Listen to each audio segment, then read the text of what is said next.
Eto na ngayon, problema.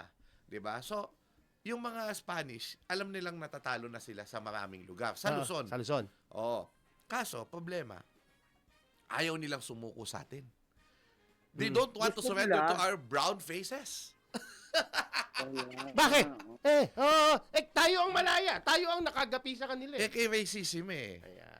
So may racism, mapapahiya daw sila. Dahil sila ay may armada. Yan. Oh. Sila ay mga kolonyalista, okay? O 20 yung ships nila sa sa Sangli Point. Oo.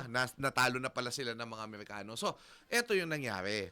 May ground troop, yung Amerikano kasi nandito na nung May 1. June 12 ang pinag-usapan natin, di ba? Yung May 1, meron nandito na sila. winasak na nila yung armada ng Kastila. Oo. Ang problema, wala naman silang ground troops. Kaya tayo talaga yung nagpanalo. Manatiling nakatutok sa Abante. Sundan kami sa aming mga social media accounts at huwag kalimutang mag-subscribe sa aming YouTube channel, DWAR Abante Radyo, para sa mga eksklusibong balita.